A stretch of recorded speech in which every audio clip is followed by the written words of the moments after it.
أعوذ بالله من الشيطان الرجيم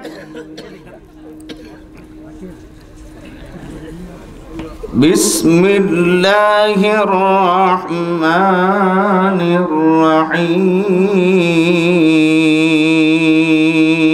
الرحيم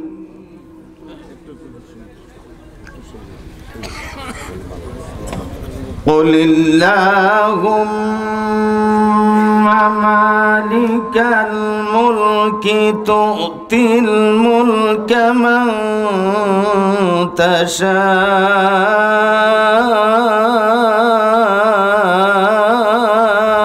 تشاء الله أكبر وتنزع الملك ممن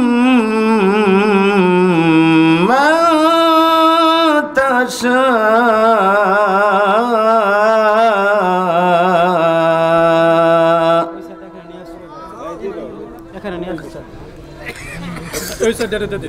وتعز من تشاء وتذل من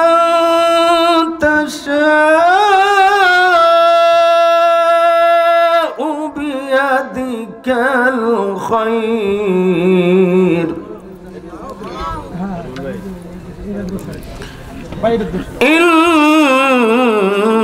إنك على كل شيء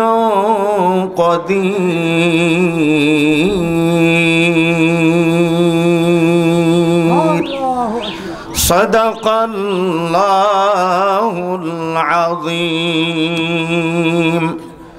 نحمده ونستعينه ونستغفره ونؤمن به ونتوكل عليه ونعوذ بالله من شرور أنفسنا ومن سيئات أعمالنا من يهد الله فلا مضل له ومن يضلله فلا هادي له ونشهد أن لا إله إلا الله وحده لا شريك له ونشهد أن سيدنا وسندنا وحبيبنا ومولانا محمدا عبده ورسوله أما بعد فقد قال الله تعالى في كلامه المجيد আপনারা সবাই আমার সাথে পড়েন আউযু বিল্লাহি মিনাশ শাইতানির রাজীম বিসমিল্লাহির রহমানির রহিম إن الله وملائكته يصلون على النبي يا أيها الذين آمنوا صلوا عليه وسلموا تسليما درود شريف পড়েন اللهم صل على محمد وعلى آل محمد كما صليت على إبراهيم وعلى آل إبراهيم إنك حميد مجيد পড়েন কেন بلغ العلا بكماله كشف الدجى بجماله حسنت جميع خصاله صلوا عليه وآله سورة يوسف بداري हिकमत लुक़मान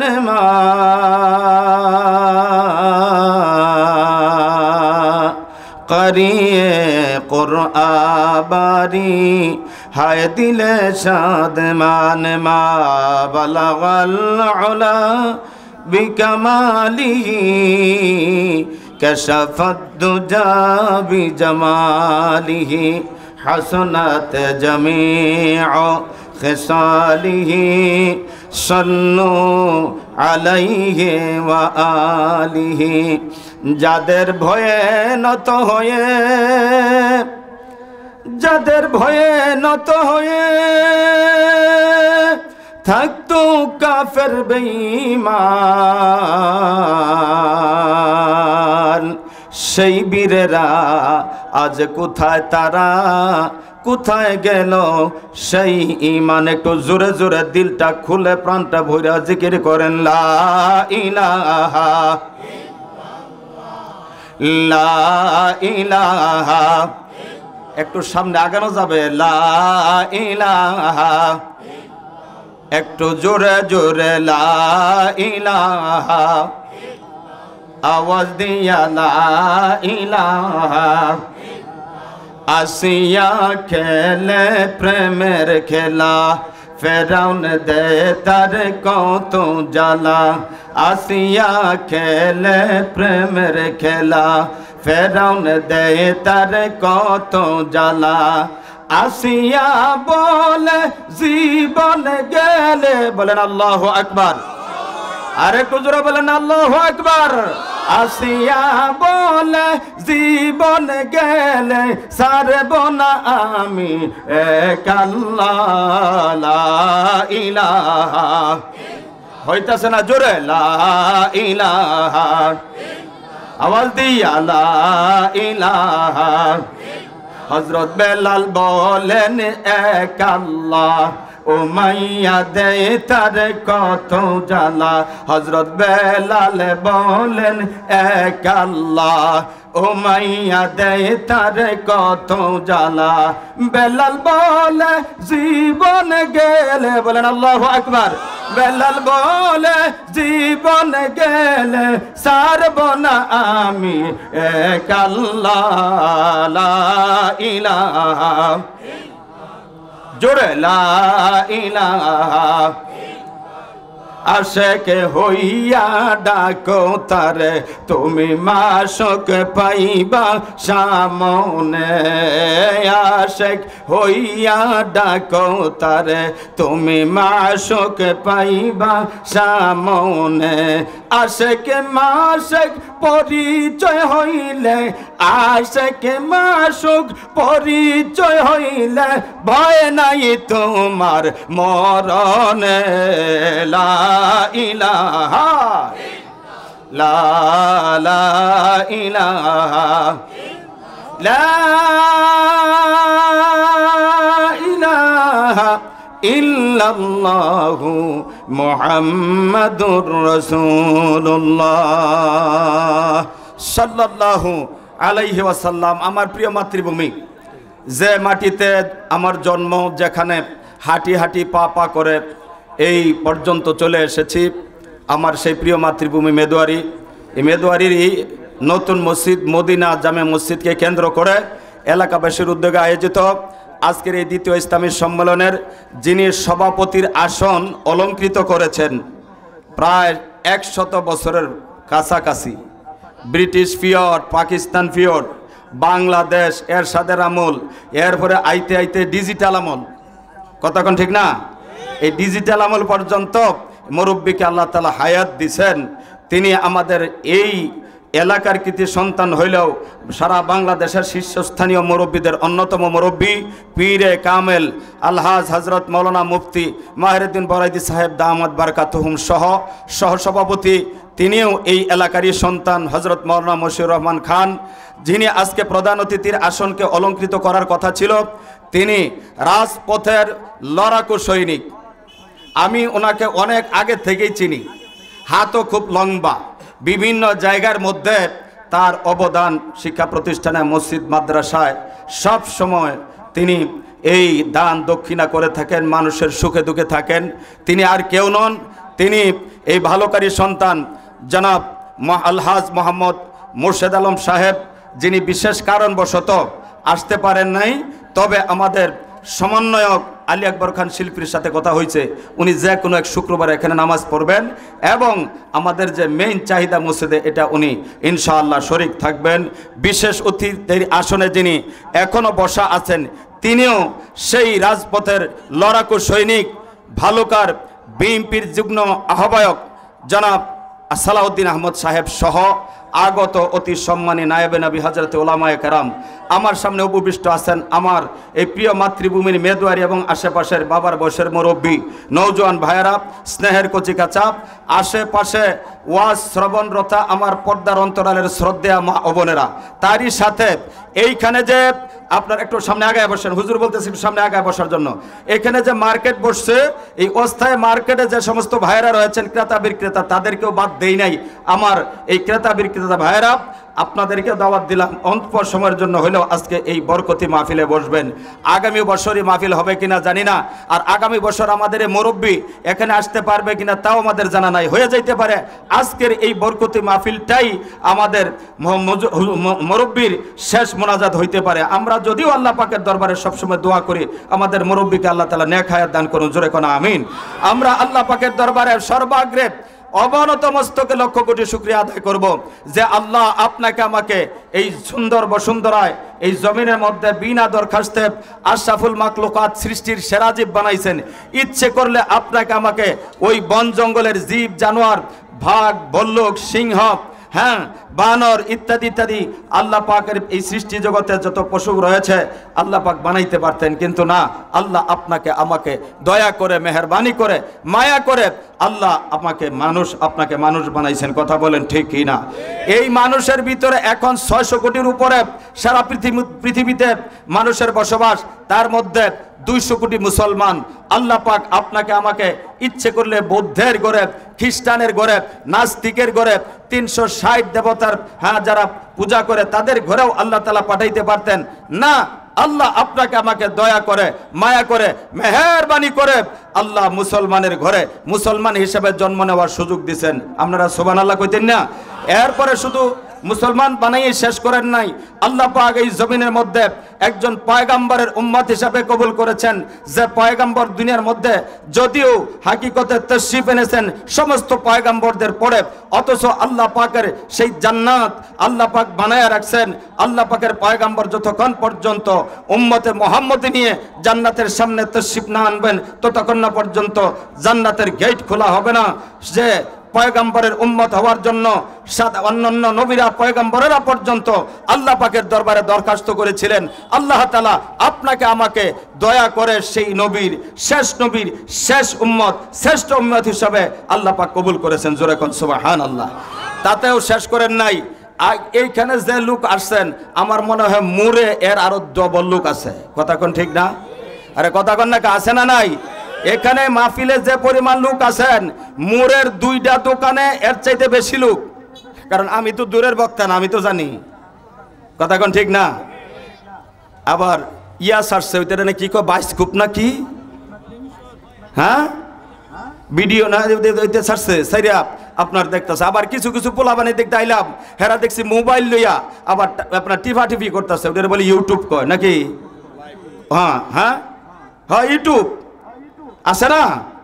আল্লাহ যাদেরকে রহম করেছেন, যাদের উপরে দয়া করেছেন, মেহেরবানি করেছেন, যার মায় এই পেটের মধ্যে সন্তানটাকে নিয়ে আল্লাহর ওই কোরআনুল কারীমের তেলাওয়াত করেছে, আলেম ওলামাদেরকে মহব্বত করেছে, মসজিদ মাদ্রাসায় দান খয়রাত করেছে, যে মায় ওই মায়ের পেট থেকে যে সন্তানগুলো জন্ম নিয়েছে, এই মুহূর্তে অত্র অঞ্চলের ওইরকম কতিপয় কিছু সন্তানকে আল্লাহ পাক নির্বাচিত করে মেহেরবানি করে দুনিয়ার সব ঝামেলা থেকে মুক্ত করে এই জান্নাতের বাগিচায় আসবার এবং বসবার সুযোগ এনায়েত করেছেন। এতে আপনারা খুশি না বেজার? সবাই যেমন খুশি না, সবাই খুশি? আর জোরে বলে না সবাই খুশি? তাহলে যদি খুশি হয়ে থাকেন তাহলে জোরে একটা আওয়াজ দিয়া আল্লাহ শুকরিয়া আদায় করতে হবে। জোরে কোন আলহামদুলিল্লাহ। না এইরকম হইছে না, গত বছর যেটা গেছে গত বছর গেল না 2-3টা একসাথে পয়লা হইল, পয়লা জানি কোনটা গেছে, বড়ডা না আগে গেছে কোনটা, ইউনিয়নেরটা না, গত বছর ইউনিয়নের ডাকে গেছে না, এরপরে গেছে বড়ডা, পরে আবার মাঝখান দিয়ে মাইজলাডা। কি খাও বাপ রে বাপ, আর নাচ তো না খেলে গিয়া। নির্বাচনের 2 দিন আগে একটা ফোন দিছে, বলে চাচা, বলে কি, বলে নোট যে দেখি এটা একটা এই হুলটা দিয়ে গেল কালাডা, বলে জনপতি একটা, আমাদের কি নেন যাইব, আমি কই এটা নিয়ে বুট দিলে তোর উপায় নাই, বলে তো কাকে কি করাম। পরের দিন দিছে কলে চাচা ডবল, কথা বুঝতাছুন, কথা কন্যা কা হেই একটা নোট পাওয়ার পরে একটা চিৎকার দেউরুফে লাভ দেয়া নিচে ফইরিয়া হার্ট ফিল করিয়া মরছে, এই ইতিহাস আমার বাংলাদেশে আছে, আছে না নাই? এ মুসলমানেরা, আল্লাহ আপনাকে আমাকে কতগুলো নিয়ামত দিলেন, এই নিয়ামতের একটা শুকরিয়া আদায় করেও জীবন শেষ করলেও নিয়ামতের শুকরিয়া আদায় হবে না, কথা বলেন ঠিক কিনা? এটা আমার কথা না, আল্লাহ কোরআনুল কারিমে এভাবে বলেন, বিসমিল্লাহির রহমানির রহিম, ولو أن ما في الأرض من شجرة أقلام والبحر يمده من بعده 7 أبحر ما نفدت كلمات الله।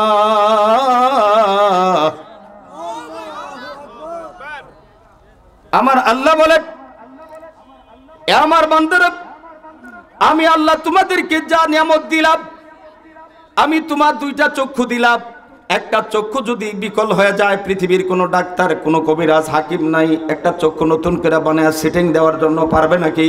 পারবে না।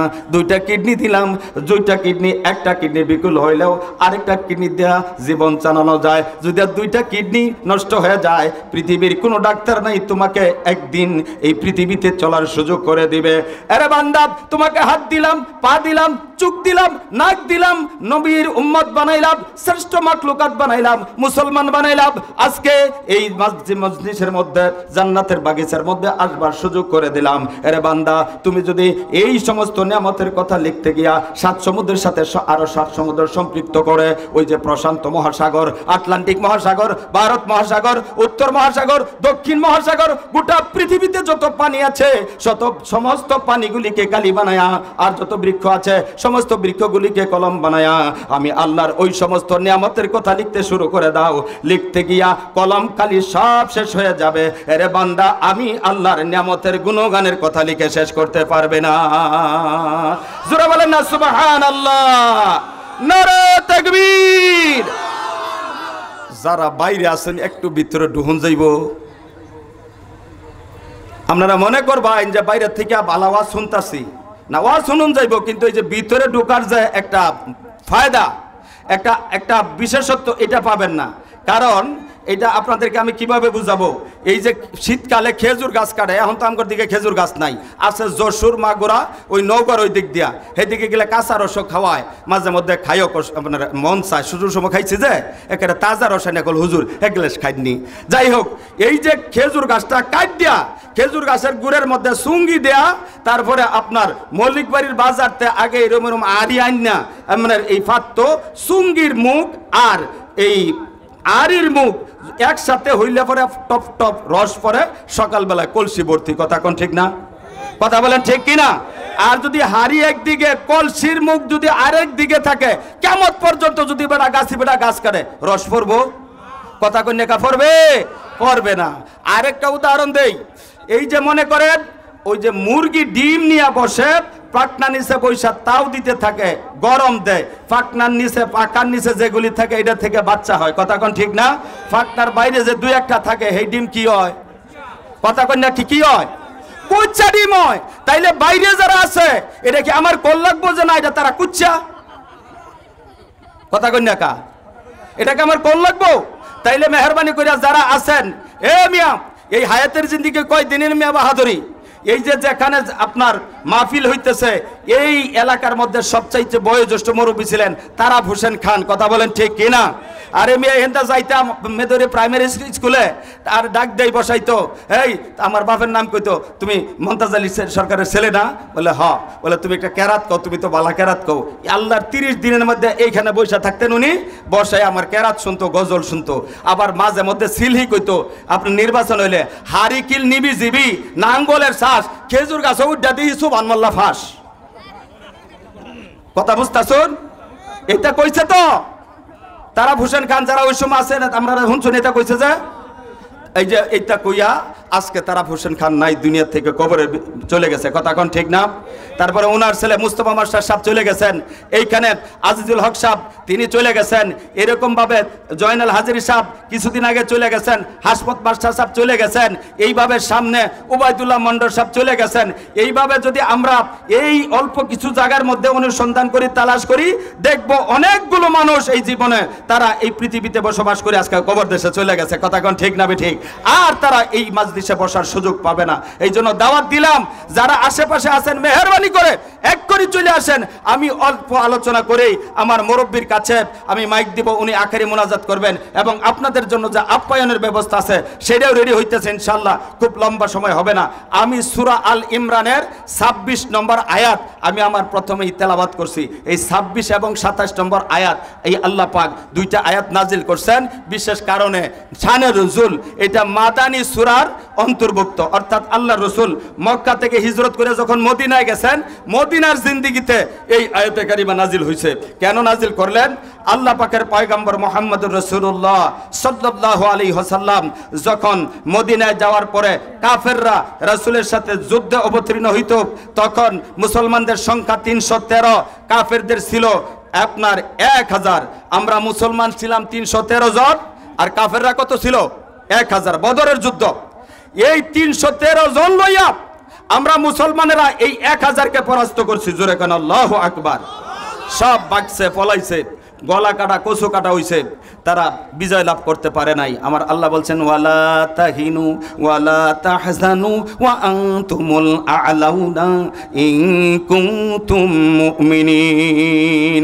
মুসলমানরা রে, তোমরা ধৈর্য হারা হয়ো না, সাহস হারা হয়ো না, ভয় পেও না। আল্লাহ তোমাদেরকে বিজয়ের মালা তোমার গলার মধ্যে পরাবো, শর্ত দিলাম তোমরা যদি মুমিন হইতে পারো, যদি মুমিনের পদবী, মুমিনের লকাব তোমরা হাসিল করতে পারো, আমি আল্লাহ তোমাদের গলার মধ্যে বিজয়ের মালা পরাইয়া দিব। ও আমার প্রিয় মাতৃভূমির মুসলমান ভাইরা, সুতরাং ওই 313 জন নিয়ে আল্লাহর নবী বদরের প্রান্তরে 1000 কাফেরের বিরুদ্ধে তিনি সংগ্রাম করে যুদ্ধ করে কাফেরদেরকে পরাস্ত করলেন। এবার আসলো 1 বছর পরে আবার বদরের প্রান্ত, উহুদের প্রান্তরে আল্লাহর পয়গম্বর মুহাম্মদুর রাসূলুল্লাহ সাল্লাল্লাহু আলাইহি ওয়াসাল্লাম ওখানেও কাফেরদের বিরুদ্ধে শক্ত অবস্থানে ছিলেন। যদিও কাফেরদের আক্রমণে কিছু মুসাহাবী মৃত্যুবরণ, শাহাদাত বরণ করেছিলেন, কিন্তু তারা সব তাদের লক্ষ্য অর্জন করতে পারে নাই। এরপরে সম্মানিত হাজিরিন, কাফের বেঈমান মুশরিকেরা তারা একদলীয় ঐক্যজোট করলো, যুক্ত ফ্রন্ট। কাফের মুশরিক এরা সবাই যুক্ত ফ্রন্ট করলো। যুক্ত ফ্রন্ট করে তারা চিন্তা করলো এইভাবে দুনিয়া থেকে ইসলামকে খতম করে দেব, নবীকে দুনিয়া থেকে বিদায় করব, উম্মতে মুহাম্মদীকে দুনিয়ার মধ্যে রাখবো না। এই চিন্তা করে 12,000 সৈন্য বাহিনীর এক কাফেলা নিয়ে কাফের বেঈমানেরা মদিনা আক্রমণ করবার জন্য তারা মক্কা থেকে রওনা শুরু করে দিয়েছে। আল্লাহর নবীর কানে মেসেজ আসছে, নবী গো 12,000-এর ঐক্য ফ্রন্টের সদস্য মক্কা থেকে মদিনার দিকে রওনা শুরু করছে, মদিনায় আক্রমণ করবে। সুতরাং আমাদের করণীয় কি?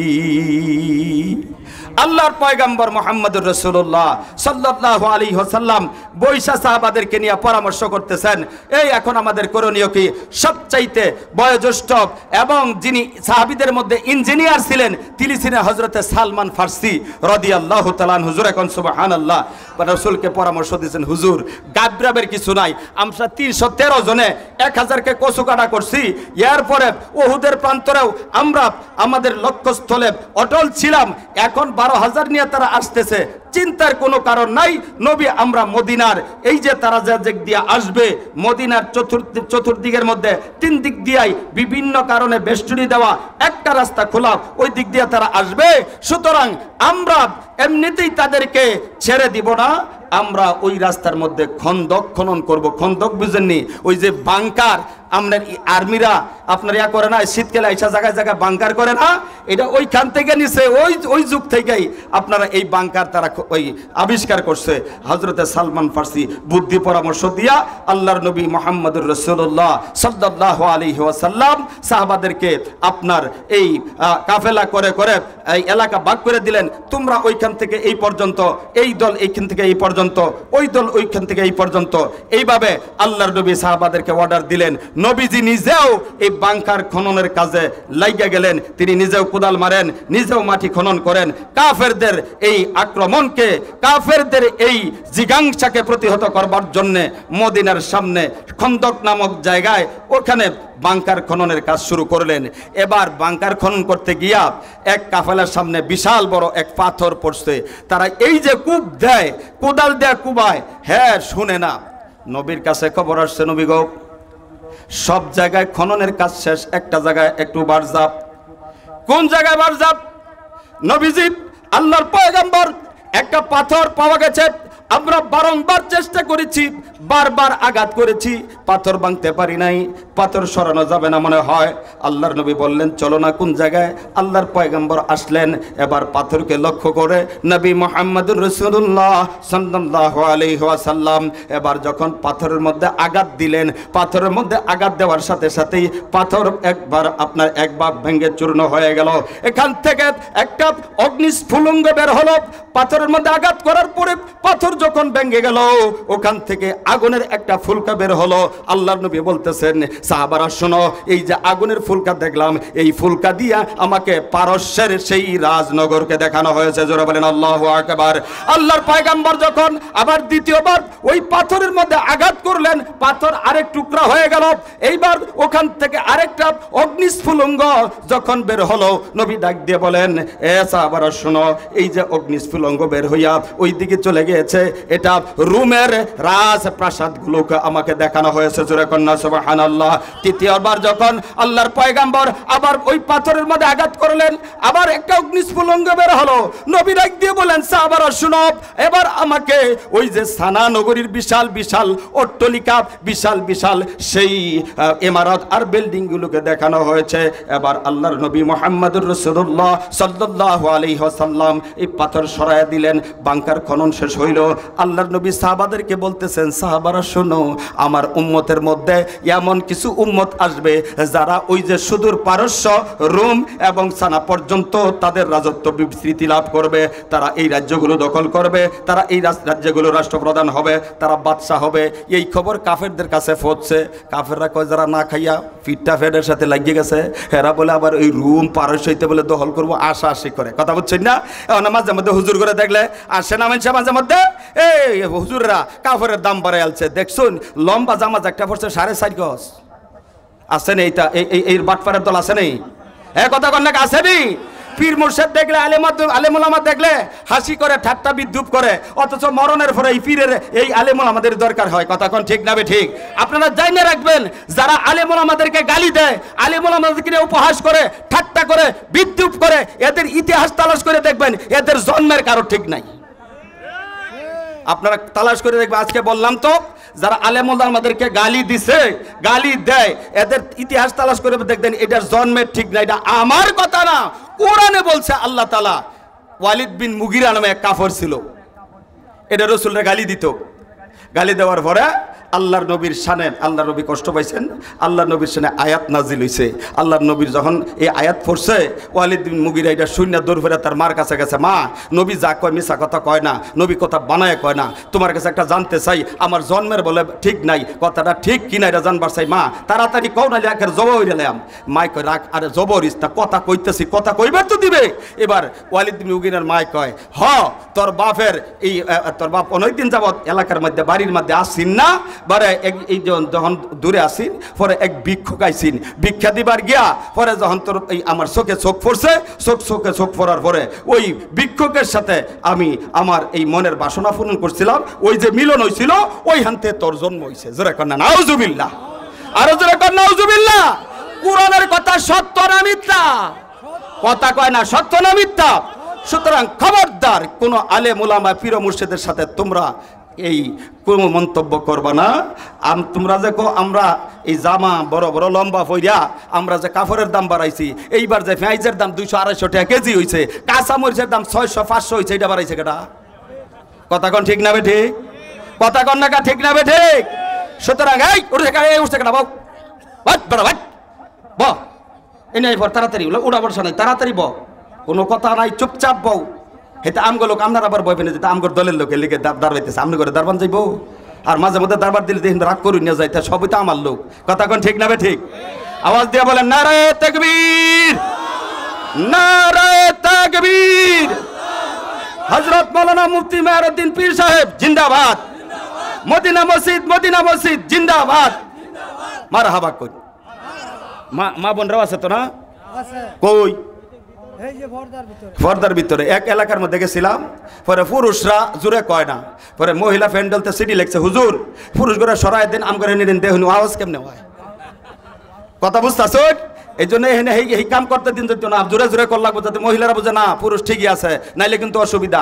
আর আশেপাশে যত আমার চাচা চাচিরা আসুন, এই মুরব্বীরা যারা আছে তারা কিন্তু কুড়া হইয়া বাড়িতে কইতেছে যে মানে ওখানে লোকজন বেশি নাই, এই জন্য ওই মাহফিলে আমি গেছিলাম, আইয়া পড়ছি। কথাটা ঠিক না, অনেক লোক আছে এই চাচারা ভাড়ায় দেয়, কারণ চাচির খেতার নিচে জায়গা দেন না যায়, কারণ এই চাচা কয়দিন পরে মরে যাবো, কবরে পরে তো সব পাইব কই। কথা কোন ঠিক না বে ঠিক? এই জন্য মেসেজ দিয়ে দিলাম চাচিরা, ও বাবিরা ভাইয়েরা, বাবিরা আপনারা আজকে কেউ এই মোনাজাতের আগে কেউ রে খেতার নিচে চান্স দেন না যায়, ডর দেখাই দিলাম যারা আছে তারা আইয়া পড়ুক। কথা বুঝতেছ? ডর দেখাই দিলাম আর কি, যাতে তারা বুঝে দিল যে ভাই কইছে আমার আজিজুল বলো না আসলে খেতার নিচে দাগা দিত না, এই জন্য ডর দেখাই দিলাম। এই আইয়া পড়ুন যারা আইসুন তাড়াতাড়ি আইন, বইয়া পড়ুন, হুজুরে বয়ান আখেরি মোনাজাত দিব।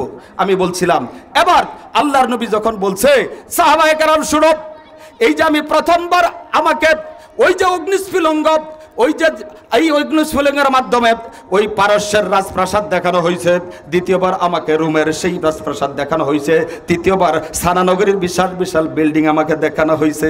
সাহাবায়ে কেরাম শুন, অচিরেই আমার উম্মতেরা এই সমস্ত রাজ্যগুলো তারা দখল করবে। এই খবরটা শোনার পরে রে বাপ, কাফেরদের মধ্যে ঠাড্ডা বিদ্রুপ শুরু হয়ে গেছে। বলে মুসলমানরা তুফান আইলে তেজপাতার মতো উইরা যাওয়ার অবস্থা, খাউন পায় না, 3 দিন 4 দিন জায়গা খাইতে পারে না, বাতাস আইলে গাছের লগে দৌড়ে থাকে। এই মুসলমানরা বলে আবার এই রুম পারস্য তারা বিজয় লাভ করব, এটা কি কয় রে? এরকম হাসি ঠাট্টা বিদ্রুপ শুরু করছে।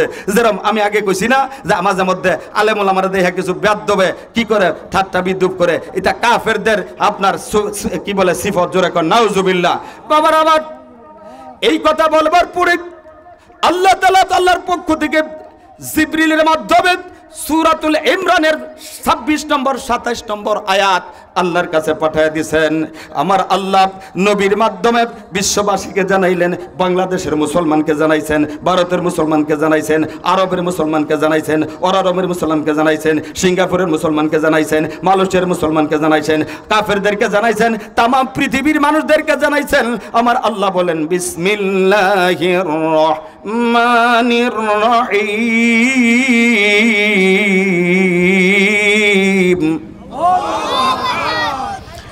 قل اللهم مالك الملك تؤتي الملك من تشاء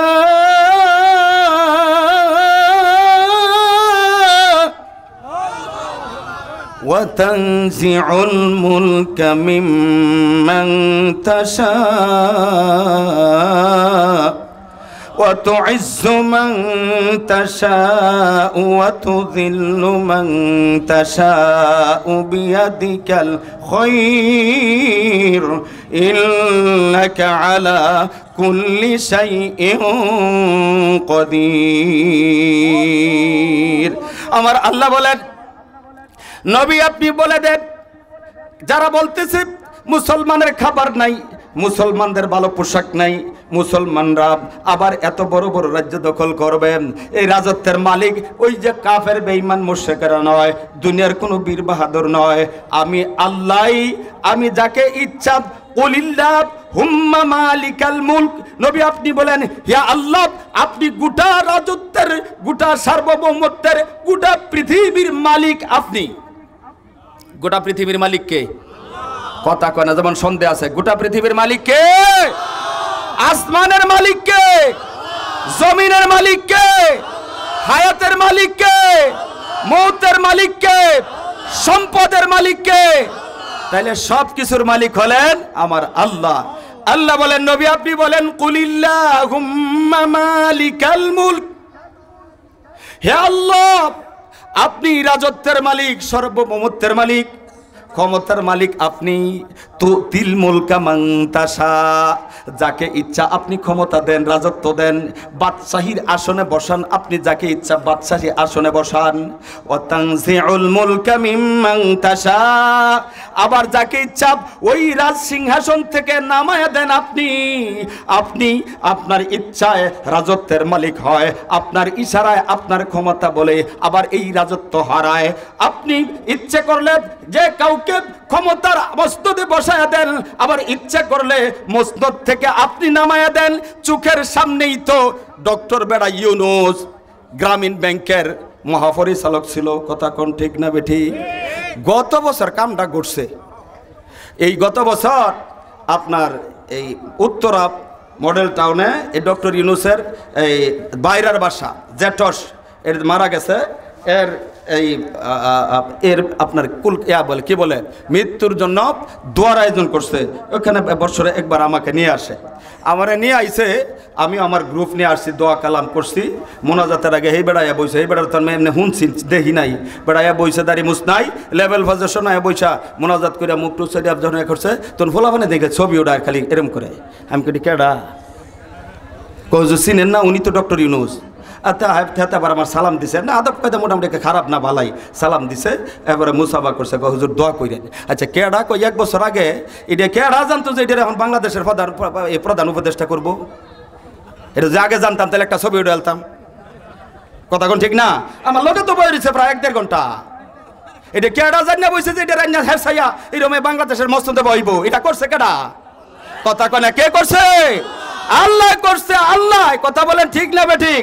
আমার আল্লাহ বলেন আয়াতের মধ্যে সূরাতুল আল ইমরানের 26 নম্বর আয়াত পয়রা আপনার তরজমা বাংলা লেখা আছে, পড়বেন বাবার আমার। আমার আল্লাহ বলছেন, তো উতিল মুলকা মান তাশা ওয়া তানজিউল মুলকা মিম্মান তাশা। আল্লাহ যাকে ইচ্ছা তাকে রাজত্ব দান করেন, যাকে ইচ্ছা তার থেকে রাজত্ব করে নেন। ওয়া তুইজ্জু মান তাশা ওয়া তুযিল্লু মান তাশা। আল্লাহ যাকে ইচ্ছা তাকে সম্মান দান করেন, সম্মানের আসনে বসান, আবার যাকে ইচ্ছা তাকে অসম্মানী দান করেন। জোরে বলেন ঠিক কিনা? ও আল্লাহ বলেন, ওয়া তুইজ্জু মান তাশা ওয়া তুযিল্লু মান তাশা বিয়াদিকাল খায়র। আল্লাহর হাতেই সমস্ত কল্যাণের চাবিকাঠি। ইন্নাকা আলা কুল্লি শাইইন কাদির। আল্লাহ বলেন, এই দুনিয়ার মানুষ শুন, তোরা ক্ষমতা লাভের লাগিয়া ক্ষমতার জন্য পাগল পারা, ক্ষমতা তগর মালিক, তোরা ক্ষমতার মালিক না। ইন্নাকা আলা কুল্লি শাইইন কাদির। সমস্ত ক্ষমতার উৎস একমাত্র আল্লাহ। বলুন তো সমস্ত ক্ষমতার উৎস কে? আওয়াজ দিয়ে বলেন কে? সুতরাং এই ক্ষমতা দেওয়ার মালিকও আল্লাহ, ক্ষমতা নেওয়ার মালিকও আল্লাহ। আল্লাহ ক্ষমতা দিয়াও পরীক্ষা করেন, আবার ক্ষমতা নিয়াও পরীক্ষা করেন। কথা বুঝতেছেন? ক্ষমতা দিয়াও পরীক্ষা করেন, ক্ষমতা নেওয়াও পরীক্ষা করেন, সম্পদ দিয়াও পরীক্ষা করেন, সম্পদ নিয়াও পরীক্ষা করেন, শেয়ার দিয়াও পরীক্ষা করেন, শেয়ার নিয়াও পরীক্ষা করেন, স্বাস্থ্য সুস্থ দিয়া সুস্থতা দিয়াও পরীক্ষা করেন, অসুস্থ বানায়াও পরীক্ষা করেন। কথা কোন ঠিক না ঠিক? আল্লাহ পাক এই যে আল্লাহ পাক হায়াত যে দিয়েছেন আপনাকে, এটা আল্লাহ তাআলার দেওয়া আমানত। এই আল্লাহ তাআলার আমানত, আল্লাহ পাকের নিয়ামত এই জিন্দেগিতে মিয়াঁ কতদিন পাবো এটা কেউ জানি না। এই নিয়ামতটাকে গনিমত মনে করতে হবে। আমরা পাগলা ঘোড়া দৌড়াইতে পারবো না। আল্লাহ পাকের বিধান, আল্লাহ পাকের হুকুম, মুহাম্মদুর রাসূলুল্লাহ সাল্লাল্লাহু আলাইহি ওয়াসাল্লামের সুন্নত মোতাবেক যদি জীবনটা পরিচালনা কইরা আপনি ওই কবরে যান, তাহলে কবর মানুষ মনে করবে 3.5 হাত মাটি ঘর। আসলে এই কবর আর কবর থাকবে না, জান্নাতি একটা ফুয়ারা, জান্নাতে একটা লাইন যখন কবরে ফিট করে দেওয়া হবে, এই কবরটা তখন জান্নাতের অংশ হয়ে যাবে। জোরে কন্যা সুবহানাল্লাহ। যুবক ভাইরা, তোমরা আমার কলিজার মানুষ, সারা দেশে সফর করুন না লোক, আল্লাহ 64টা জেলায় যাওয়ার সুযোগ করে দিছে, গেছি, কয়েকবার গেছি। একবার জাহানে গেছি, আল্লাহ নিছে। এইবার কয়েকবার পর্যন্ত জন লাগে, আল্লাহ নেয়। এই গোলামকে আপনাদের দোয়ায়, এটা আমার ফকরি না, আমার অহংকার না, আপনারা দোয়া করছেন, আমার মা বাবায় দোয়া করছে, আমার মুরব্বীরা দোয়া করছেন। এই জন্য একবার একখানে গেলে পরে পরে খালি আপনার এই দাওয়াত আইতেই থাকে। এই আপনার বইলর এখানে বড় পুকুর একটা মাদ্রাসা আছে, খবর লয়ে দেখেন। 2004 সাল, এইটা হইল 2024। 2004 সালে গেছিলাম, 2024 মাঝখানে করোনার জন্য মাহফিল করে নাই। এর মধ্যে যে কয় বছর হইছে আমি গোলামকে ছাড়া হয় নাই। ওখানকার এই কর্তৃপক্ষ যারা সভাপতি, সেক্রেটারি, মাদ্রাসার মুহতামিম, উস্তাদ সবাই মহব্বত করে, বলে সরকার সাহেব লাগবো। বয়ান দেখুন সময় ফজরের পরে, আর ফজরের পরে মানুষ যে করতে এটা মানুষ হয় না, জিনে আমার বুঝে আসে না। ফজরের পরে মানুষ হয় করতে, কারণ ফজরের সময় তো সব মানুষ ঘুমায়। এইবারও জানুয়ারি 1 তারিখ না 2 তারিখ আপনারা ইচ্ছে করলে আমার সাথে লইয়েন, দেখেইবেন না খেলা। মার হাবা কোন, আরো জোরে বলেন মার হাবা। এটা কোরআন কে? আল্লাহ। কোরআন কে? আওয়াজ দিয়ে বলেন কে কোরআন? আরে এখানে ক্ষেত আছেন, ক্ষেত, ধান ক্ষেত, এখানে কয়েকটা সুপারি গাছ আছে। এই সুপারি গাছের মধ্যে আল্লাহর জান্নাতের বাগান, আল্লাহর জান্নাতি ঘর, জান্নাতের অংশ, এই মসজিদ হয়ে গেছে। জোরে কোন সুবহানাল্লাহ। এটা কারা করাইছে? কথা বলেন কে করাইছে? আল্লাহ করাইছে। এই জন্য আমার আল্লাহ বলেন, কুলিল্লাহুম্মা মালিকাল মুলকি তুতিল মুলকা মান তাশা ওয়া তানজিউল মুলকা মিম্মান তাশা ওয়া তুইজ্জু মান তাশা ওয়া তুযিল্লু মান তাশা বিয়াদিকাল খায়র ইন্নাকা আলা কুল্লি শাইইন কাদির তুলিজুল লাইলা ফিল নাহার ওয়া তুলিজুন নাহারা ফিল লাইল ওয়া তুখরিজুল হাইয়া মিনাল মাইয়িতি ওয়া তুখরিজুল মাইয়িতা মিনাল হাই ওয়া তারযুকু মান তাশাউ বিগাইরি হিসাব। আমার আল্লাহ বলেন, আমি রাত্রিকে দিনের মধ্যে প্রকাশ করাই, আবার দিনকে রাতের মধ্যে প্রবেশ করাই। আমি জীবিতকে মৃত্যু থেকে বের করে আনি, আবার মৃত্যু থেকে জীবিতকে বের করে আনি। আমি এই যে কুদরতি খেলা, আমার আল্লাহ বলতেছেন, তুখরিজুল হাইয়া মিনাল মাইয়িত ওয়া তুখরিজুল মাইয়িতা মিনাল হাই ওয়া তারযুকু মান তাশাউ বিগাইরি হিসাব। আমি আল্লাহ যাকে ইচ্ছা করি তাকে হিসাব ছাড়া রিজিক দেই। কি ছাড়া? কি ছাড়া? হিসাব ছাড়া রিজিক দেই। যেরকম না আলহামদুলিল্লাহ, আর যারা বলেন আলহামদুলিল্লাহ। আমাদের মুরব্বী পীর মুর্শিদ আপনার এই যে মাসিক মাহফিলে কত কিছু লইয়া গিয়ে সবাই হাদিয়া নিয়ে আসে। আমরা আদনা একটা গোলাম, যখন যাই আগেই আপনার কন্ট্যাক্ট করে, হুজুর কি খান? আমি কই হালাল খাবার সব খাওয়ার চেষ্টা করি, তবে যেহেতু দেশ সফর করুন লাগে, মানুষটা ছোট, অনেক দায়িত্ব, মসজিদ, মাদ্রাসা, সমাজ, তারপরে বিভিন্ন রাষ্ট্রীয় কাজে, ওয়াজ মাহফিলে, সুতরাং কিছু অ্যালার্জি জাতীয় খাবার আছে, এইটা একটু ডাক্তারে কইছে যে এটা একটু কম খান, যে এখানে নিষেধ না, কম খান। যে এই জন্য ওয়াজের সিজনে অ্যালার্জির খাবার যেমন গরুর গোস্ত আরও যেটা যাতে আছে, এইটা আইলে মাশাআল্লাহ একটু বাস দিয়া, আর বাকি যাইলে মাশাআল্লাহ সব খাই। আরে আপনার নোয়াখালী গেছে, এই যে এর মধ্যে কয়দিন আগে নোয়াখালী নোয়াখালী গেছে, গিয়া দিই ফিডার আর অভাব নাই, হুদা ফিডা, খালি ফিডার। কেডা উঠছে দিয়া কি যাবেন গা না? জান না যায় বোন ইলে সামনে নির্বাচন করবেন এমনি জান কো বুট সবাই না যায় না, যাইতো না। একবার সফিরুদ্দিন সাহেব না ফিতার টের যাইতো না। এই আপনার করেন তাই কিন্তু আজরাইল ঘুরতেছে, গেলে কিন্তু অসুবিধা। আইয়া ফরুন, আইয়া ফরুন, তাড়াতাড়ি ইয়ে ফরুন, জানিয়ে যায়। মার হাবা কই, আরো জোরে বলেন মার হাবা। এতে কেলিকে কি মাঝে মধ্যে আপনার আবার রাগ করুন, কারণ আমি তো আমনে করি, কথা কেন ঠিক না? এই জন্য মাঝে মধ্যে একটু হাসি ঠাট্টা করি আর কি। রাগ করুন না, যে সবাই দোয়া করবেন, আমিও দোয়া করবো। জোরে কোন আলহামদুলিল্লাহ, আরো জোরে বলেন আলহামদুলিল্লাহ, আরো জোরে বলেন আলহামদুলিল্লাহ। তাহলে হায়াতের মালিক কে? আল্লাহ। মৌতের মালিক কে? ইজ্জতের মালিক কে? ক্ষমতার মালিক কে? এই পৃথিবীতে পাঠাইছেন কে? আবার আমরা যাব কোথায়? আল্লাহর কাছে, ঠিক কিনা? আল্লাহর কাছে যাব না? সম্মানিত হাজিরিন, কুল্লু নাফসিন যায়িকাতুল মাউত সুম্মা ইলাইনা তুরজাউন। আল্লাহ বলছেন সকলকেই মরতে হবে, আমি আল্লাহর কাছে চলে যেতে হবে। তার মানে আমাদের বাড়ি ছিল আল্লাহর কাছে, আমাদের জায়গা ছিল জান্নাতে। কিছুদিনের জন্য ইন্টারভিউয়ে আল্লাহ দুনিয়ার মধ্যে পাঠাইছেন। ইন্টারভিউ কবরে হবে, দুনিয়া থেকে প্রশ্ন নিয়ে যাইতে হবে, লেখাপড়া করতে হবে দুনিয়ার মধ্যে। আর পরীক্ষার কেন্দ্র হলো কবর। কবরের মধ্যে প্রশ্নের জবাব দিয়া পরীক্ষা পাশ করিয়া আল্লাহর জান্নাতে যাইতে হবে। যুবক ভাইরা, যদি দুনিয়া নিয়া, ইন্টারনেট নিয়া, ফেসবুক নিয়া এইভাবে যদি দুনিয়া কাটায় দেই, জীবন কাটায় দেই, কবরে যাওয়ার পরে যখন ইন্টারভিউ শুরু হবে, মার রব্বুক ও আমার দিনুক ও আমার নবীক, তোমার রবকে, তোমার দিন কি, তোমার নবীকে, এই প্রশ্নের জবাব দুনিয়া থেকে বানায় নিতে হবে। এই দুনিয়া থেকে এইগুলো শিখে যেতে হবে। কবরে যাওয়ার পরে যখন প্রশ্ন করা হবে, যদি রবের সাথে সম্পর্ক, দিনের সাথে সম্পর্ক, নবীর সাথে সম্পর্ক হয়, প্রশ্নের জবাব সহজ হয়ে যাবে, ইজি হয়ে যাবে। রব্বি আল্লাহ, নবী দিন আল ইসলাম, নবী মুহাম্মদুর রাসূলুল্লাহ সাল্লাল্লাহু আলাইহি ওয়াসাল্লাম। ফেরেশতারা বলবে আল্লাহ 100% আনসার দিছে, জিপিও গোল্ড পাইছে। আমার আল্লাহ বলবেন, এ ফেরেশতারা, দুনিয়া থেকে তারা এইভাবে প্রস্তুতি নিয়ে আসছে, তোমরা পরীক্ষা নিছো, তারা পরীক্ষা পাস করছে। এই যে কবরের ওই যে তার লাশের মধ্যে, গায়ের মধ্যে যে কাফনের কাপড়টা আছে, এটা দুনিয়ার কম দামের কাপড়। এই কাপড়টা ফেলে দাও, জান্নাতি পোশাক তার গায়ের মধ্যে পরায় দাও। জোরে কন্না সুবহানাল্লাহ, আরো জোরে বলেন সুবহানাল্লাহ। নারায়ে তাকবীর, নারায়ে তাকবীর। বাবার আমার লম্বা কথা বলবো না, হুজুর বসা মুনাজাত করবেন। সুতরাং দুনিয়ার থেকে এই দুনিয়ার মহাব্বত ছেড়ে আখিরাতের মহাব্বত দিলের মধ্যে ফিট করতে হবে। কথা বলেন ঠিক না বেঠিক? দুনিয়ার মহাব্বত যদি দিলের মধ্যে থাকে, আখিরাতের মহাব্বত দিলের মধ্যে হবে না। আখিরাতের মহাব্বত যদি দিলের মধ্যে থাকে, দুনিয়ার মহাব্বত একটু দূরে থাকবে। ভাগ্যে যা জুটবে, ভাগ্যে যা আছে তা জুটবেই, এমনিতেই কোনো অসুবিধা নাই। বাবার আমার, সারা জাহানের বাদশা পৃথিবীর মধ্যে ছিলেন, কত রাজা কত বাদশা খালি হাতে চলে গেল। আমি আপনিও খালি হাতে চলে যাব।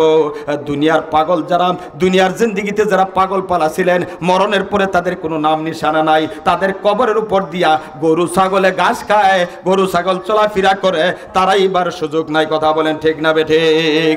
আর আল্লাহর পাগল কতগুলো দুনিয়া থেকে বিদায় হয়ে যায়, মানুষ তাদেরকে পাগল বলে। আসলে তারা মানুষের দৃষ্টিতে পাগল হলেও তারা আল্লাহর পাগল। তারা মরণের পরেই আমার আল্লাহ যখন জাস্টিফাই করবে, জাস্টিফাই করার পরে আমার আল্লাহ যখন দেখবেন এদের দিলের মধ্যে আমি আল্লাহর ভয়, আমি আল্লাহর ভয়, আমার আল্লাহ কবর তাদের জন্য প্রশস্ত করে দিবে। মরণের পরে আমার আল্লাহ তাদেরকে জান্নাতের মেহমান বানায় দিবে। জোরে কোন সুবহানাল্লাহ। ওই যে বাদশা আপনার হারুনুর রশিদের আমলে একজন পাগল ছিল, আল্লাহর পাগল, দুনিয়ার পাগল না, আল্লাহর পাগল। বাদশা হারুনুর জমানায় পাগলের নাম ছিল বাহালুল পাগল। এই পাগল জীবনে কোনোদিন বাড়ি বানায় নাই, ঘর বানায় নাই, বাসা বানায় নাই, ভালো কোনো পোশাক নাই, ভালো কোনো আসবাবপত্র নাই। এই পাগলটা তার জিন্দেগিটা কাটাইছে বাদশা হারুনুর রশিদের বাড়ির পাশে একটা গুরুস্থান ছিল, এই গুরুস্থানের মধ্যে তার জীবনটা কাটায় দিছে। জোরে কন্না সুবহানাল্লাহ।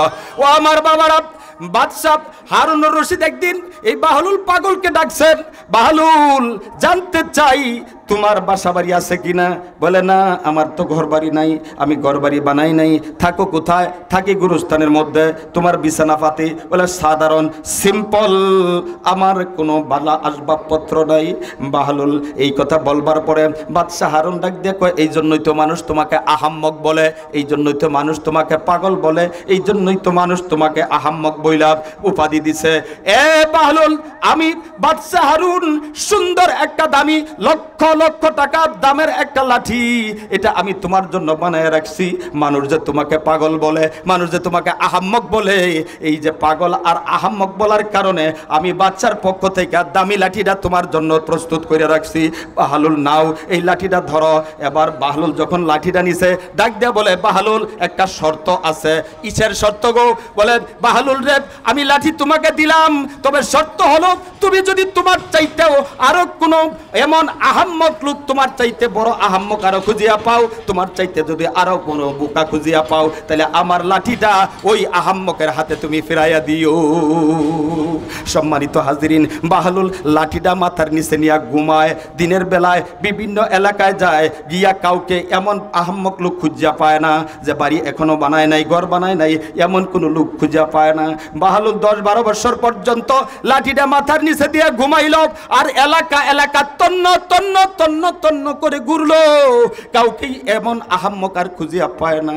বাদশাহ হারুনের যখন মৃত্যুর সময় গনায় আসছে, বাদশাহ হারুন ডাক দিয়ে বলছে, এরে আমার লোকজন, বাহলুলকে সালাম কো, সে যেন আমার সাথে দেখা করে। বাদশাহ হারুনের কাছে বাহলুল আসছে, আইসা সালাম দিছে, আসসালামু আলাইকুম। বাদশাহ হারুন কেমন আছেন? বাহলুল যখন জিজ্ঞেস করছে, বাদশাহ হারুন ডাক দিয়ে বলে, ভালো না। বলে কেন? বলে আখেরাতের সফর শুরু হবে, আখেরাতে চলে যাব, আখেরাতের দিকে রওনা শুরু করেছি। বাহলুল ডাক দিয়ে বলে, আসবেন কবে? বলে, রে পাগল, এই জন্যই তো তোরে মানুষ পাগল কয়, আখেরাতে গেলে পরে আবার ফিরে আসার কোনো সুযোগ আছে নাকি? বাহলুল ডাক দিয়ে বলে, বুঝলাম, তাহলে আখেরাতে যাবেন আর ফিরে আসবেন না, রিটার্ন আসবেন না? বলে না। তাহলে বাদশাহ হারুন, আপনার কাছে জানবার ইচ্ছা, আপনি যখন আপনার এই রাজত্ব চলাকালীন এক রাষ্ট্র থেকে আরেক রাষ্ট্রে গেছেন, আপনি যে এই রাষ্ট্র থেকে আরেক রাষ্ট্র গেছেন, আপনাকে ইস্তেকবাল জানাইছে স্পেশাল বাহিনী, ফোর্স, বিএসএফ, আর্মি, পুলিশ, এরপরে র্যাব, আরো কত ধরনের বাহিনী আপনাকে সিকিউরিটি দিয়া এক দেশ থেকে আরেক দেশের সম্মান ইজ্জত করছে। বাদশাহ, আপনি যে পরকালে যাইবেন, আপনার কোনো বাহিনী প্রস্তুত আছে কিনা? আযাব গজব যদি হয়, আযাব গজবকে ট্যাকেল দেওয়ার জন্য কোনো বাহিনী আছে কিনা? না রে পাগল, না, আখেরাতে কোনো বাহিনী কাজ আসে না। তাইলে বাহিনী বানান নাই? বলে না। বাহলুল ডাক দিয়ে বলে, বাদশাহ হারুন, মরণের পরে আপনার কোথায় বসবাস হবে? বলে কেন, তুই যে গোরস্থানের মধ্যে থাকস, এইখানেই তো আমার কবর হবে। বাহলুল ডাক দিয়ে বলে, বাদশাহ হারুন, আপনার এই রাজপ্রাসাদের মধ্যে কোনো জায়গায় আপনার শোয়ার জায়গা হবে না। বলে পাগল, মরণের পরে মুসলমানরা কোনো ঘরে শোয় না, এটা তো গোরস্থানেই শুইতে হয়। এবার ডাক দিয়ে বলে, ওরে বাহলুল ডাক দিয়ে বলে, ওগো বাদশাহ হারুন, কবরে যে শুইবেন, কবরটা ছোট্ট হইলেও তো একটা ঘর, আপনি এই ঘরটা বানাইছেন, গনের মধ্যে কত ডিজাইন জানালা ফিট করছেন, এরপরে আপনার নতুন নতুন আসবাবপত্র, অত্যাধুনিক আসবাবপত্র, বিছানাপাতি, খুব আসবাবপত্র, আপনার খাট পালঙ্গের অভাব নাই। ও বাদশাহ হারুন, আপনি দুনিয়া ছেইরা আখিরাতের ঘরে কবরের মধ্যে যাইবেন, কোনো আসবাবপত্র সামানা আপনি রেডি করছেন কিনা? এই জন্য তো তোকে পাগল বলে রে বাহলুল। আমি তো কবরের মধ্যে, আমি কেন, কেউ তো কবরের মধ্যে দুনিয়া থেকে কোনো আসবাবপত্র নিয়ে যাইতে পারে নাই, আসবাবপত্র নিয়ে যাওয়ার কোনো সুযোগ নাই। বলে তাইলে আপনি আসবাবপত্র রেডি করেন নাই? বলে না। এবার বাহলুল ডাক দিয়া বলে, বাদশাহ হারুন গো, আপনি যখন আপনার রাজত্বে থাকেন, আপনি আপনার লোক রেডি করা আছে, আপনি বলে দেন আমি সকাল বেলায় এই নাস্তা করব, দুপুর বেলায় এই খাইব, রাত্রি বেলায় এই খাবার খাইব, মাঝখানে নাস্তা হবে এই। বাদশাহ হারুন, আপনি কবরে যাওয়ার পরে হাজার হাজার বছর কবরে থাকা লাগবে গো বাদশাহ হারুন, আপনি খাবারের কোনো মেনু চয়েস আছে নাকি? ডাক দিয়ে বলে, পাগল রে, ও পাগল, ও বাহলুল পাগল, কবরের মধ্যে খাবারের মেনু নিয়ে যাওয়া যায় না, কবরের মধ্যে খাবারের মেনু নিয়ে যাওয়া সম্ভব না। এই কথা শুনবার পরে তাইলে আপনি কবরের কোনো চিন্তা ফিকির নাই? বলে না রে বাহলুল, কবরের কোনো চিন্তা ফিকির নাই। লাঠিটা এবার পিছন দিক থেকে সামনে আনছে, সামনে আইনে ডাক দিয়ে বলে, বাদশাহ হারুন, 10-12 বছর আগের কথা আপনার মনে আছে কি না? আপনি আমাকে দাওয়াত দিয়া আপনার রাজপ্রাসাদের মধ্যে এনে আমাকে বিভিন্ন প্রশ্ন করার পরে এই যে লাঠিটা দিছিলেন, দামি লাঠি, আপনি বলছিলেন লাঠি দিলাম তোরে, তবে তোর চাইতে যদি আরো কোনো আহাম্মক লোক খুঁজিয়া পাস, ওই লাঠিটা তার হাতে তুই পৌঁছাইয়া দিবে। ও বাদশাহ হারুন, 10-12 বছর তন্ন তন্ন করে খুঁজলাম, আমার চাইতে কোনো আহাম্মক লোক খুঁজিয়া পাইলাম না। আমার তো ঘর বাড়ি নাই, বিছনা নাই, আসবাবপত্র নাই, এমন কোন লোক আমি এলাকা ভর আমি খুঁজলাম, তালাশ করলাম, খুঁজিয়া পাইলাম না, লাঠিটাও দিতে পারলাম না। আজকে আইসা আপনার কাছে কথা বইলা জানলাম, যা আমি আপনার লাঠিটা আপনার কাছেই ফিরাইয়া দিলাম। মাউতে কাসিন কুল্লু নাসিন সারেবু, মাউতে কাসিন কুল্লু নাসিন সারেবু, বাইতু কবরিন কুল্লু নাসিন দাখিলু, বাইতু কবরিন কুল্লু নাসিন দাখিলু, চন্দে গুয়ে বাগে মান বুস্তান মা, চন্দে গুয়ে বাগবান বুস্তান মা এ না গিয়ে গোরে গোরস্থান মা এ না গিয়ে গোরে গোরস্থান মা। এ বাবার আমার রাজারা দেশ ছাড়ছে, বাচ্চারা দেশ ছাড়ছে, ধনী ছাড়ছে, গরিব ছাড়ছে, প্রেসিডেন্ট চলে গেছে, কত রাজা বাদশা আমির উমরার কবরে চলে গেছে। আমাদের আপনাদের জায়গাও কবে কবর, কথা বলেন ঠিক না বে ঠিক? এই মিয়া কবরে যে যাইবেন একটু চিন্তা ফিকির কইরা তো কবরে যাওয়া লাগবে। আপনার ছেলে যেখানে কাজে আসবে না, মেয়ে যখন কাজে আসবে না, দুনিয়ার কোনো কিছুই আপনার কাজে আসবে না। রসুল তো জানিয়ে দিছে ইদা মাতাল ইনসান, মানুষ মরে যখন যাবে ইনকাতা আনহু আমালুহু ইল্লা মিন সালাসা, সমস্ত আমলের দরজা বন্ধ থাকবে। নামাজ পড়তে পারবে না, দান খয়রাত করতে পারবে না, রোজা রাখতে পারবে না, সালাম দিতে পারবে না, নেক কাম করতে পারবে না। রসুল বলছে উম্মতেরা শুন, খুশির সংবাদ শুনাইয়া দিলাম, ইল্লা মিন সালাসা, এমন তিনটা আমল আছে রে মরণের পরে উত্তর কিয়ামত পর্যন্ত চালু থাকবে।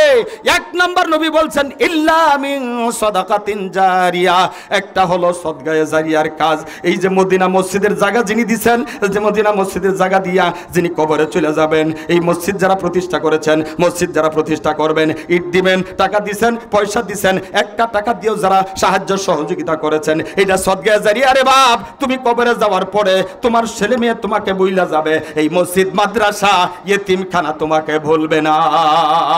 নবী বইলা দিছেন সদকায়ে জারিয়া। দুই নম্বর হলো আও ইলমিন ইয়ানতাফাউ বিহি, আলেম এমন কোন এলেম দুনিয়ার মধ্যে রাইখা গেল যে এলেম দ্বারা মানুষ উপকার লাভ করে। তিন নম্বর হলো আও ওয়ালাদিন সালিহিন ইয়াদউলা, এমন কোন নেক সন্তান দুনিয়ার মধ্যে রাইখা গেল যে নেক সন্তান বাবার জন্য মার জন্য দোয়া করে। আমাদের অনেক অনেক সন্তান আছে রে, সন্তান তো নিজেই ওযু করে জানে না, গোসল জানে না, কোন দিকে ফিরা নামাজ পড়তে হয় তাও জানে না, বেতরের নামাজ কয় রাকাত জিজ্ঞেস করলে বলে ইমাম সাহেবের কাছ থেকে জানিয়া আসি, ওযুর ফরজ কয়টা যদি জিজ্ঞেস করি বাবারা অনেকেই উত্তর দিতে পারবে না। বলেন তো এমন সন্তান আছে না নাই?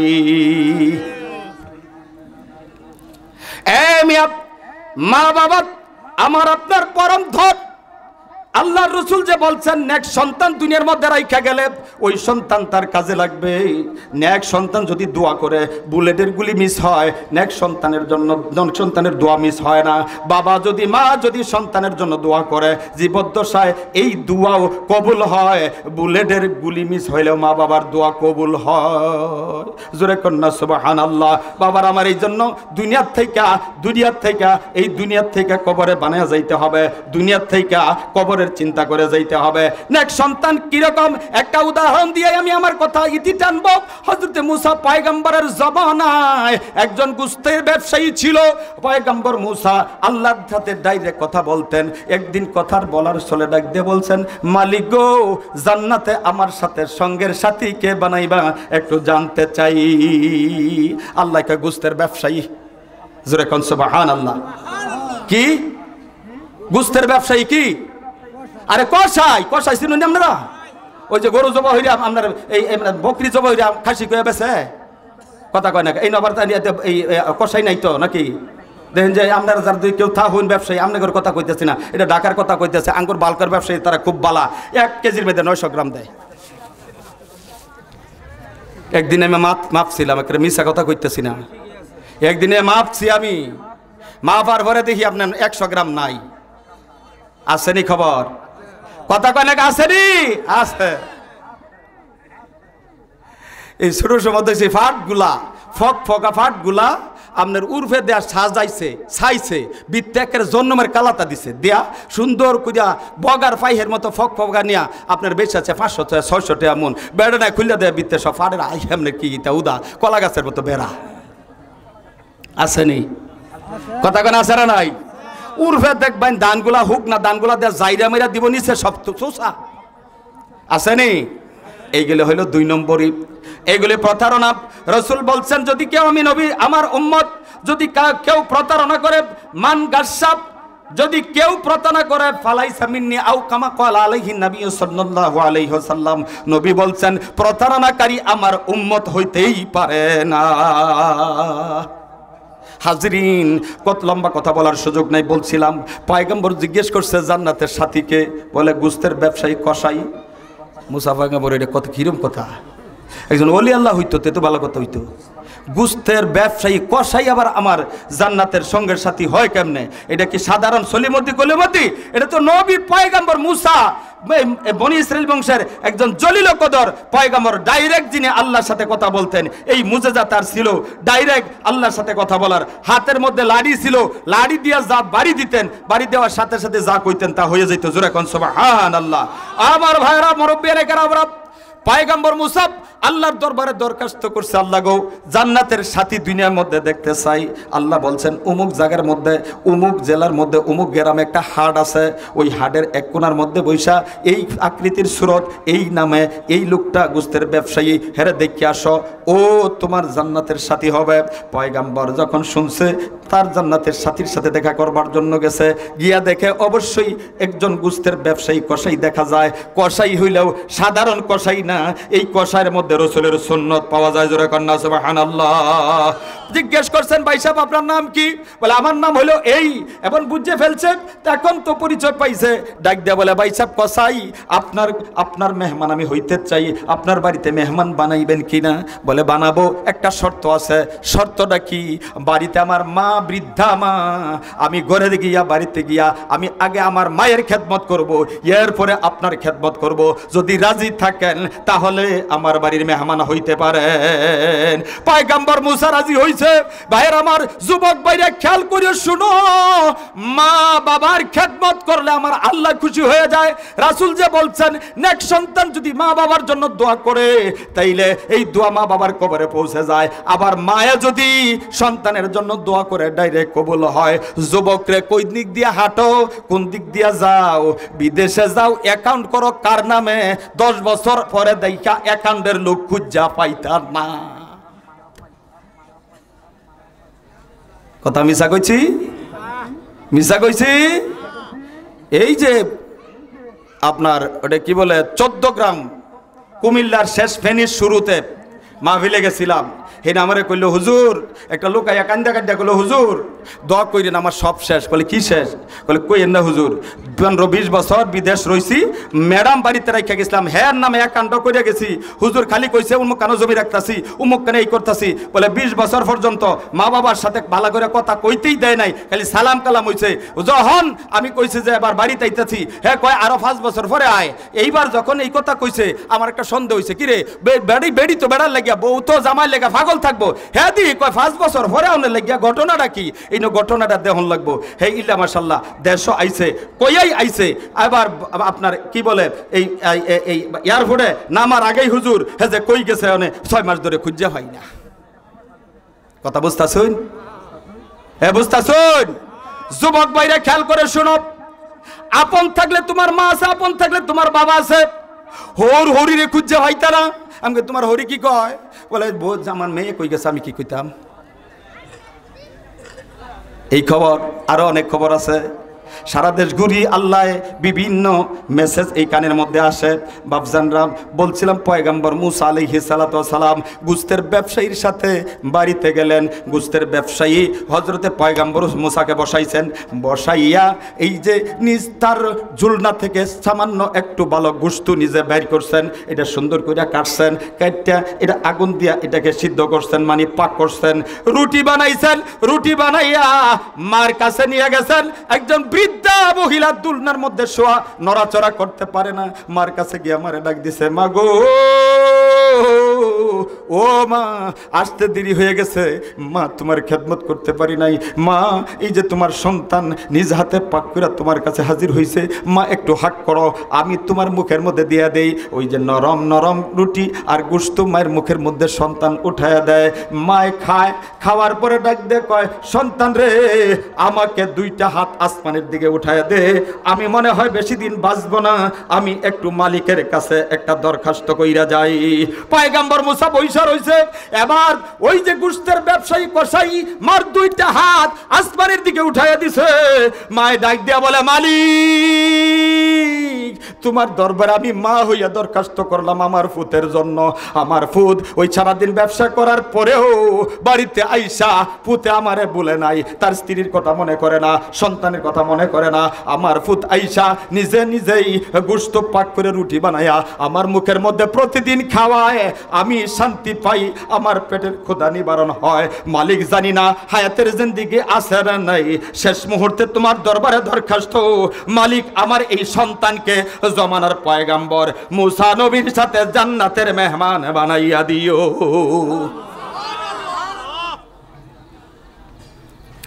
ও আমার মেদুয়ারির ভাইরা, যুবক ভাইরা, আমার মা বোনরা, ও আমার মাতৃভূমির মুসলমান ভাইরা, আপনাদেরকে পায়ে ধরিয়া বলে যাই, মার মনে কষ্ট দিয়েন না, বাবার মনে কষ্ট দিয়েন না। মার মনে বাবার মনে কষ্ট দিলে আমার আল্লাহ সয় না, আল্লাহ সহ্য করে না। আপনি বিপদে পড়ে গেলে মার দোয়া নেন, বাবার দোয়া নেন, বিপদ থাকবে না। বিপদে পড়ে গেলে মার কাছে দোয়া নেন, বাবার কাছে দোয়া নেন, আল্লাহ দোয়া উঠায় নিব।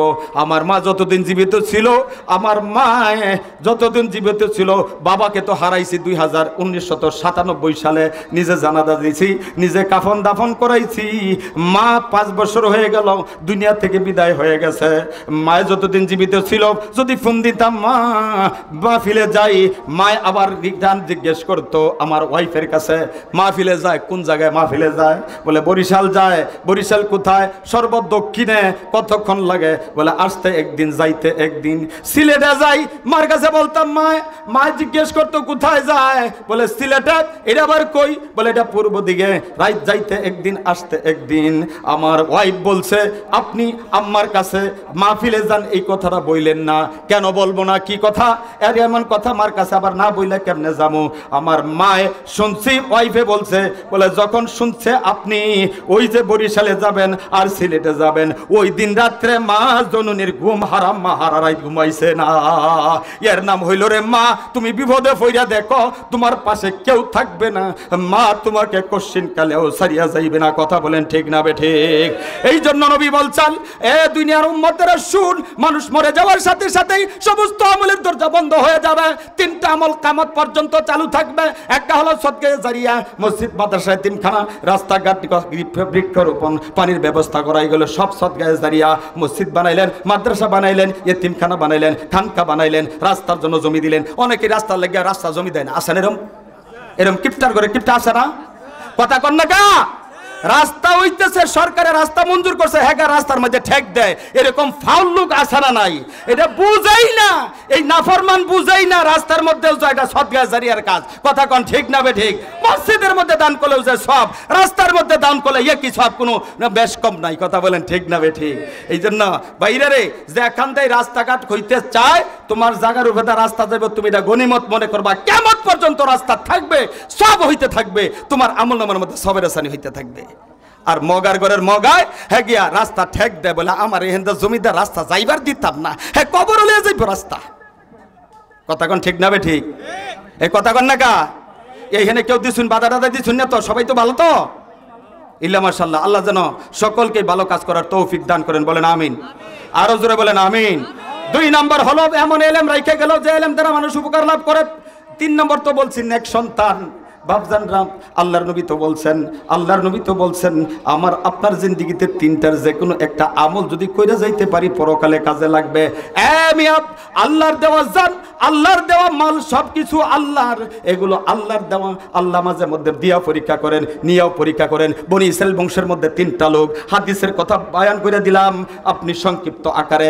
একটা অন্ধ, একটা মাথার টাক নাই, আরেকটা কুষ্ঠরোগের রোগী। আল্লাহ ফেরেশতা পাঠাইছেন, যাও এই 3টা লোকের পরীক্ষা করো। তুমি একজন মানুষের বেশ ধইরা যাও, গিয়া বলবা তার অবস্থা, হে কি চায়, আবার দিয়া দিবা। এ ভাইয়ার আমার, ফেরেশতা মানুষের বেশ ধইরা এই লোকটার কাছে আসতে 3টা লোকের কাছে, যার কুষ্ঠরোগী, ডাক দিয়ে বলে ভাই সাহেব কি অবস্থা? বলে আমার অবস্থা ভালো না, সারা শরীর আমার কুষ্ঠরোগ হয়ে গেছে, মানুষ আমাকে পাত্তা দেয় না, জায়গা দেয় না। বুঝলাম তো, আপনি কি চান? বলে আমার কুষ্ঠরোগী যদি ভালো হয়ে যাইতো, এইটাই তো আমার কাছে পছন্দের কাজ। এই ফেরেশতা দোয়া করছে, আল্লাহ কুষ্ঠরোগ ভালো করে দাও। কুষ্ঠরোগ ভালো হয়ে গেছে, সুবহানাল্লাহ। এবার আল্লাহর পক্ষ থেকে ফেরেশতা ডাক দিয়ে বলে এবার তুমি কি চাও? বলে আমি তো এমন একটা জিনিস চাই যেটা আমার পছন্দের। বলে কোন জিনিসটা? বলে জিনিসটা হলো আমি একটা উট পছন্দ করি, আমাকে একটা উট ব্যবস্থা করে দাও। বলে আলহামদুলিল্লাহ একটা উট দিলাম। এবার একটা উট থেকে অনেক উট হয়ে গেছে, পালে পাল উট হয়েছে। 2 নম্বর ব্যক্তি আল্লাহ যার মাথার মধ্যে টাক নাই, মাথার থেকে চুল চলে গেছে, এর কাছে গেছে, ভাই কেমন আছেন? বলে ভাই সাহেব আমার কেউ ভালো চোখে দেখে না, সবাই আমার টাকলা কয়, সবাই আমাকে টাকলা বইরা গালি দেয়, এত সুতরাং এতে আমার জীবন দুর্বিষহ, তুমি কি চাও? মাথার মধ্যে যদি চুল গজায় যেত আমার কাছে ভালো লাগতো। ফেরেশতা যখন হাত বুলাই দিছে মাথার চুল ফিরে আসছে, জোরে কোন আল্লাহু আকবার। এবার তুমি কি পছন্দ করো? বলে আমি একটা গরু পাইলে ভালো হইতো, একটা গাবি হইছে, এই গাবির থেকে বেশি পালে পাল গাবি হইছে। এবার 3 নম্বর ব্যক্তি অন্ধ, অন্ধর কাছে গেছে, ভাই সাহেব কেমন আছেন? বলে ভাই গো আমার চক্ষু নাই, দুনিয়া সাদা কি লাল আমি দেখতে পারি না, আমার মতো হতভাগা কপাল পুরার কেউ নাই। এরা তুমি কি চাও?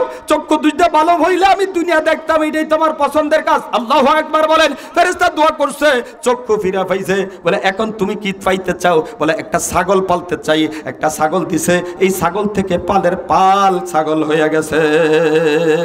কুষ্ঠ রোগীর উট, তারপরে মাথার টাকলার তার হইছে গরুর পাল, এইবার অন্ধ ব্যক্তির ছাগলের পাল। এবার বিশাল শিল্পপতি হইছে, সম্পদওয়ালা হইছে, সাহেব হইছে, চেয়ারম্যান হইছে, মেম্বার হইছে, শিল্পপতি হইছে, জমিওয়ালা হইছে, জমিদার হইছে, এরকম টাকা পয়সাওয়ালা হইয়া গেছে। জোরে কন্যা সুবহানাল্লাহ। আপনার কাছে জিজ্ঞেস করতে চাই, টাকা পয়সাগুলো দিল কে? আওয়াজ দিয়ে বলে না কে দিছে? আল্লাহ দিছে। এবার আল্লাহ কয়, এই ফেরেশতা যাও না আমার এই 3 বান্দারে পরীক্ষা করে আও না, ওরা কি ভুলে গেছে না? এবার তারা ঠিকঠাক আছে। হে যে মানুষের বাড়িতে কাজ করতো, এবার যে বিল্ডিং দিছে, জায়গা 1 পুরা করছে, 5 পুরা করছে। সাধারণ একটা দোকানদার ছিল, এখান থেকে লক্ষ লক্ষ টাকার মালিক হইছে। সে যে আরেকজনের বাড়িতে কামলা খাটতো, এইবার যে সে জমিদার হইছে। হ্যাঁ আগের কথা তার মনে আছে না নাই, এটা তুমি একটু পরীক্ষা করে আসো। এবার আইসা ওই ফেরেশতা আগের মতো ভিক্ষুকের মতো আইসা ডাক দেখো, আসসালামু আলাইকুম ভাই সাহেব, আমি একজন মুসাফির, আমি বিপদের মধ্যে পড়ছি ভাই সাহেব, আপনি আমার একটা ছাগল বা একটা উট দিন ভাই সাহেব, আমার উট দিন। হ্যাঁ কয় তা উট দেয় কেমনে? এই ভিক্ষুক উট দেয় কেমনে? এবার ভিক্ষুক ভাই সাহেব ভুলে গেছুন, আপনি না মাথার আপনার না কুষ্ঠ রোগী আসলাইন, আল্লাহ না আপনার গরু উট দিছে। ডাক দিয়ে বলে না না, এইগুলো আমি বাবার পক্ষ থেকে পাইছি, বাবার সম্পদ। আগের কথা ভুলে গেছে। যখন এই কথা সে ভুলে গেছে, আল্লাহর দরবারে ফেরেশতা ডাক দিয়ে কয়, আল্লাহ না ফরমান তোমার কথা ভুলে গেছে। যখন আবার সেই কথা ফেরেশতা আল্লাহর কাছে বলে দিছে, এই লোকটা আগের মতো হয়ে গেছে।